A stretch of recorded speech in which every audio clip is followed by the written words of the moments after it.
Hi everybody, just wanted to say hello to all of my friends out there in the world of wherever you are. Anyway, I just want to talk about a keyword that I'm really passionate about today, and that keyword is joy. I'm going to tell you a little story. Yesterday, I ran into someone that I hadn't seen for a long time, and it was a person that I liked. The person just really had a spiritual foundation. You know how you just meet people and they have this spiritual foundation, just a real person of substance, and just something about our personalities just seemed to connect on a very personal, very soul, heartfelt level. And we were standing in front of a store having a conversation about a subject matter that we both related to very strongly and very passionately. And, you know, it was almost like I did not want to leave the conversation, and I did not want to leave her because we were bonded in this conversation. And the foundation of the conversation was revolved around, without going into too many personal details, the foundation revolved around being a caregiver for a loved one, someone very close, and just some of the challenges and some of the experiences.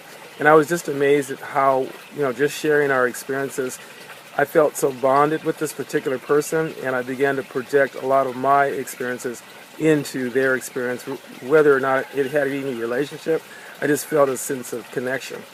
And one of the things as we were having the conversation, it was almost like at a certain point, it was like we were at a sports event, like a basketball game, and we were bumping hands and just, you know, really get into the conversation. And even though we were talking about a subject matter that had a lot of unpleasant aspects, we were just really bonded around this subject matter. And one of the things that in my mind I began to isolate, and I think I said something to this effect in the conversation, was that so much of what we were experiencing revolved around three letters, F-A-S. That's F as in Frank, A as in Apple, S as in Sam, and that stands for fear, anger, and shame. And so as we were having the conversation, I also noticed her holding a bouquet of beautiful roses. And she, through the conversation, was smelling the roses and clutching the roses.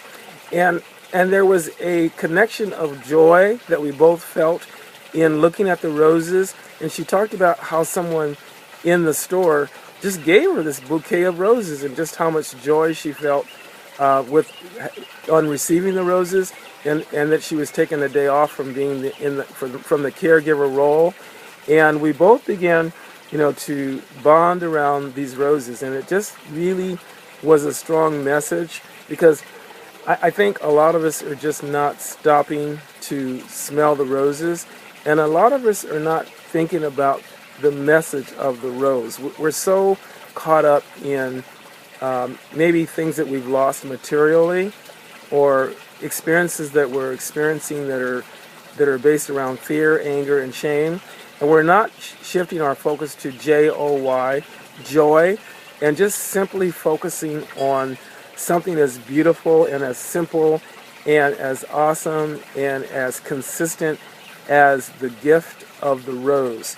And so I just want to talk about isolate the concept of joy, the keyword J-O-Y, and contrast that to the three letters fear, F-A-S, fear, anger, and shame, and to realize that a lot of the problems that we experience in the world revolve around fear, anger, shame, and the opportunity for all of us is to really stop and connect with the keyword joy, J-O-Y.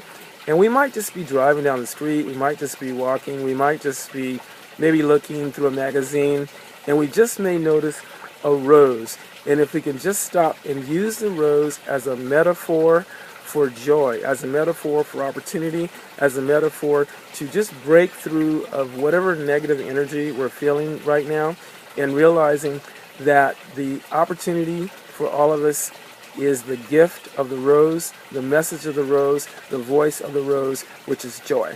So thanks so much for spending this little time with me, and I look forward to our next Pondside chat. Thank you.